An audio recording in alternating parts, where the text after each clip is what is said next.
I'm Mark Dresner, and this is the Research Insider, a special interview series featuring experts and leaders at the forefront of market research and consumer insights.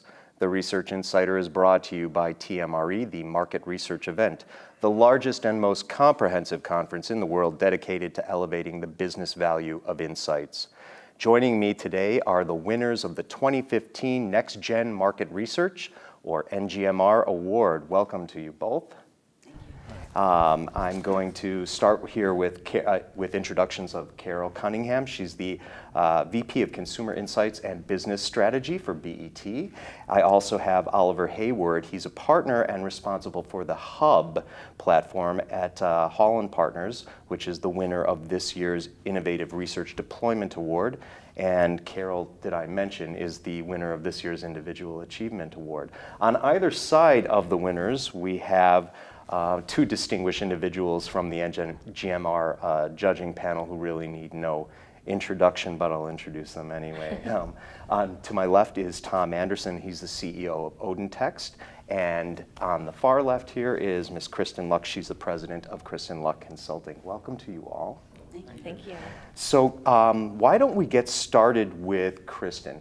Yeah. Kristen, can you tell us a little bit about this year's award? What was different about the submissions? Was there anything fresh or new or different? Yeah, well, it's interesting. Tom and I talked a little bit about the award setup and sort of how we were going to publicize getting nominations in this year. And one of the things that I had noticed in previous years was that pretty much 100% of the nominations were by men for men. We had very, very little women participating. And so Tom had suggested that we reach out through the Women in Research Network, which I founded back in 2007, and that we sort of publicize the awards through that network. And we just had sort of an unprecedented response to it. We over 58% of the submissions were from women this year.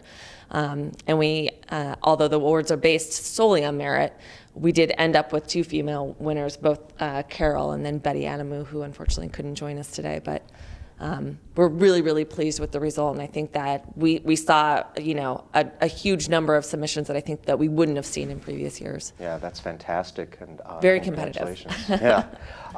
So Betty Amadou from Research Through Gaming won this year's Thought Leadership Award, right? Now, although they can't be here, maybe you could tell us a couple things about them and why they were selected. Yeah, and I'll let Tom give his 2 cents as well. I've known Betty for years. Ironically, the reason that she couldn't be with us is because she's working on her PhD around the subject of gamification. So she's done a really exceptional job. I think creating technologies that really bring surveys to life in very different and more engaging ways, and she's stuck through it, through all the years of early adoption, and I feel like her business is really starting to get some uptick as we look at better ways of engaging respondents. Wonderful. Tom, did you want to add anything? Well, I think that's exactly right. I mean, it's survey research continues to be one of the main ways that we do research in the marketing research consumer insights industry, and we're all guilty of fielding surveys 15 minutes is even way too long. And I think new techniques, text analytics, gamification, certainly, these are ways that we can continue to use that methodology, but make it more engaging, more relevant, continue to keep participation going.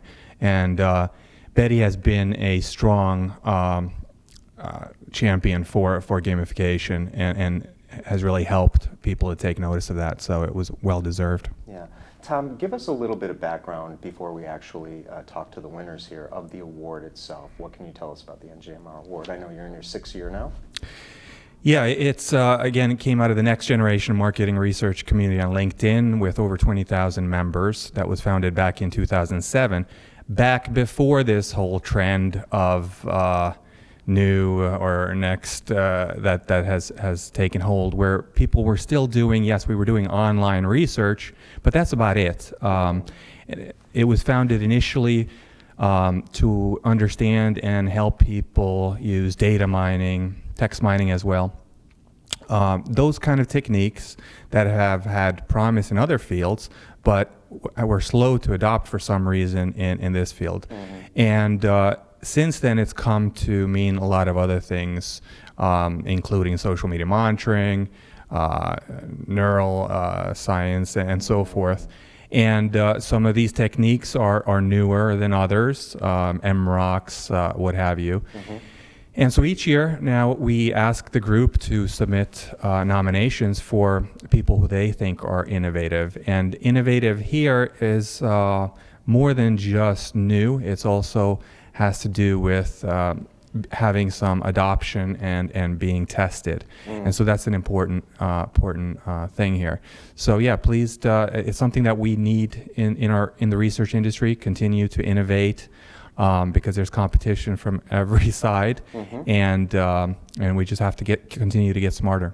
And I'd like to make a note, just on us, without taking us off track too much, on innovation and the idea of a next generation. For years now, I have been introducing you as the CEO of Anderson Consulting. And in fact, or Anderson Analytics, I should say. And in fact, Anderson Analytics is no more. You're now a software company, right? Yeah, we've made a transition. So, and ironically, I don't think we could have done it, or we definitely could not have had the product that we have without 10 years in marketing research, and knowing that makes us very unique. And that's why I think it's important to celebrate the fact, I mean, what we like to say at OdinText is market researchers make the best data scientists. And that's very much what this award is about as well. We have the skill set, we have the smarts in this industry. So we need to celebrate it when people get innovative. Okay, great. Well, let's move on to the real good stuff here, which is our winners. Why don't we start with Carol Cunningham of BET. Carol, you were the winner of this year's Individual Achievement Award, which is a terrific honor, and congratulations. Could you tell us a little bit about what you do at BET, and perhaps how your philosophy or your approach might be a little bit different or distinguish you for this kind of an honor? I think a lot of what I'm doing at BET is really about stealth innovation, really focusing on being a change agent. I'm probably one of the unique people who sit at the intersection of big data and also insights. I do a little bit of both, but my primary goal is to make sure that I give dimension to the African American consumer, change perceptions, sometimes stereotypes. And we do it through a variety of different things. We have a lot of quantitative research studies that we do, but everything is to find out and probe and figure out who these consumers are, why they're important, why they are impactful for any business to embrace. And at the end of it, we're really trying to help people understand them a little bit more intimately. What's the greatest challenge that you have in your role, and how are you addressing that? I think one of the biggest challenges we have is that we have to constantly go in and educate people about who this consumer segment is, what they represent, and how they can actually keep your business in the black if you really focus on embracing them.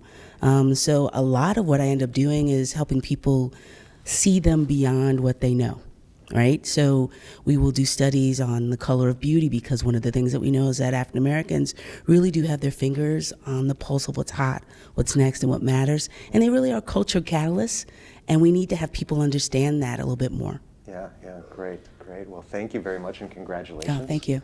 And Oliver, let's talk a little bit about the award, why you won it, and this is for an innovative research deployment, and I believe it's around Hub, if I'm not mistaken. Can you tell us about the project that got you the award? Yeah, so I look after a platform called the Hub, which we started developing in 2011.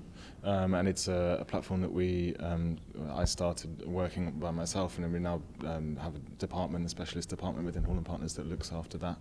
And it's really a digital tool for helping our clients and also our researchers at Hall & Partners become what you might say data journalists. So it's a tool for getting data into the hands of our clients, but also bringing data together. So trying to help our clients battle against what we might call data obesity, and that they're drowning in data, and at the same time as going off and looking for the answers in big data, we believe there's a lot of value to be gained from actually getting the most out of what you might call small data, so the data that you already have within your organization. And often we found that within our client organizations there is no single person or no system with the ability or remit to actually start to bring some of those key metrics from various data sets together into one place. So that's really been our mission. One of our missions with the Hub is to help our clients manage that data, bring it all together in one place. They can spend less time chasing data, managing spreadsheets, crunching data, creating reports, and more time on extracting the valuable layer of insight that can come from actually seeing all that data in one place.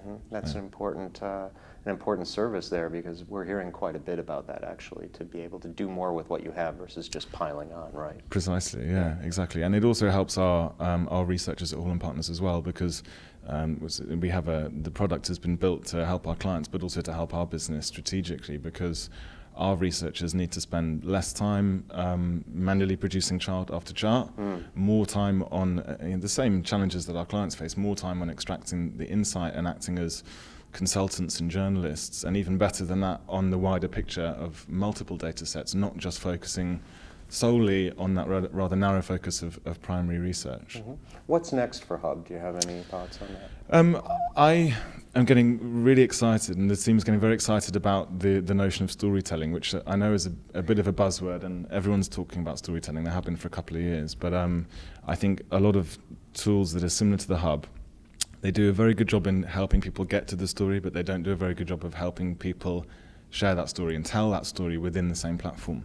So I think one of our focuses, if not our main focus for next year, is going to be around journalism and helping people within the platform publish well-written, engaging, short copy stories that can engage people across the business, because we know in reality people don't open big PowerPoint reports, and one of the challenges our clients have is getting their stakeholders to look at the data, let alone use it. So we want to help kind of journalism to get insights out across the business in engaging ways that people genuinely look at and genuinely use to help them make decisions. So I think that's probably our main focus for next year. Terrific direction, terrific direction. Okay. Well, I want to thank all of you for joining us today, Tom, Kristen, and obviously Oliver and Carol. Congratulations Thank you. on a great honor this year, and look forward to hearing more from you both.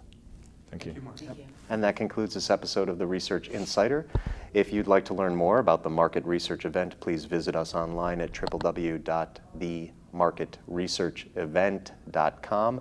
Until next time, I'm Mark Dresner, and you've just heard the Insight Scoop.